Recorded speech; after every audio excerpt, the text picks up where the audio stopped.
180. Van Til's Christian Theistic Ethics. Chalcedon Report number 363, October 1995. Dr. Cornelius Van Til came from an amillennialist church, but at Princeton he was close to the old American postmillennialism, which also marked Machen. When a friendly critic spoke of Van Til's implicit postmillennialism, I asked him about it. He avoided comment because, he said, it was out of his field of study, and he had enough battles on his hands already. It can be said, however, that Van Til's Christian Theistic Ethics, 1947, gives as solid a theological foundation for an eschatology of victory as possible. Of course, Van Til's basic premise that we have but two alternatives, theonomy or autonomy, God's law or self-law, is basic to Christian reconstruction. For Van Til, man's chief end is to glorify God and to enjoy Him forever. Thus, Calvinism is Christianity come to its own. All citations are from Christian Theistic Ethics.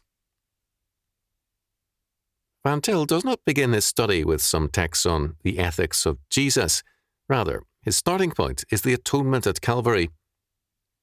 God's law having been broken, God become flesh makes atonement for us. Apart from this blood atonement and the broken law, we cannot have a truly Christian ethics. The ethics of Jesus cannot be separated from the person of Jesus and what He came to do. For non-Christians, there is really no redemptive principle anywhere in the world. For us, there is Jesus Christ.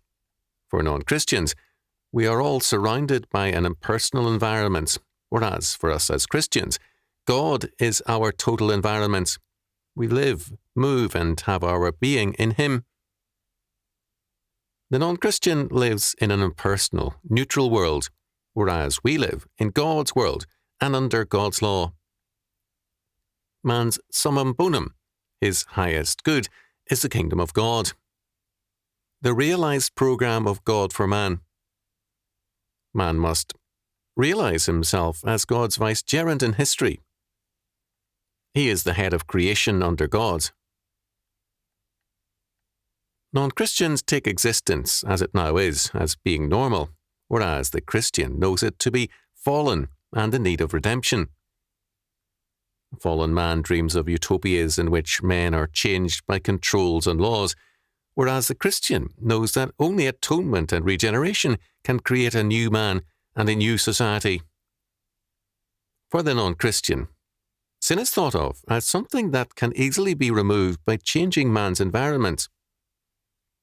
On top of this, for non-Christians, the idea is still that one can really live in no other way than at the expense of others. Politics, as a result, becomes expropriation. Modernism affirms the kingdom of God, but as man's work and separated from the grace of God, whereas for Christians, it is the gift of God's free grace as we serve Him faithfully. Sin must be destroyed and God's righteousness or justice upheld. If God is what Scripture affirms, sin must be absolutely destroyed. The individual believer has a comprehensive task. His is the task of exterminating evil from the whole universe. He must begin this program in himself. As a king reinstated, it is his first battle to fight sin within his own heart, and this will remain his first battle till his dying day. We know that our victory is certain. God called Israel to be an absolutely God-directed people. This call applies now to Christians, and all peoples are summoned to be so ruled, to be theonomic. Our faith must begin first with creationism. Christ has a cosmic significance. He is our Creator-Redeemer. Second, we must recognize that man is fallen and in need of redemption. Man is a sinner. Third, atonement means the vicarious sacrifice of Jesus Christ, the Lamb of God. Christianity is restorative. That is, clarifying and re-establishing the faith of the Old Testament, and supplementary, bringing it to its fullness in the person and work of Jesus Christ. The goal of the kingdom is, first, the destruction of evil. Second, this gospel of the kingdom is to be preached to all nations, because it is for all the world. It is thus, third, a kingdom of hope. As Van Til stresses, there is no alternative but that of theonomy and autonomy. Is it any wonder that Arminians and antinomians found Van Til objectionable, or that his Christian theistic ethics is too seldom mentioned? It should be apparent now that Van Til's work was foundational to Chalcedon. Those interested in reading more on Van Til can read R.J. Rushdoony, By What Standard, and Foundations of Christian Scholarship, edited by Gary North. There is a great need to republish Van Til and to bring into print his as yet unpublished works.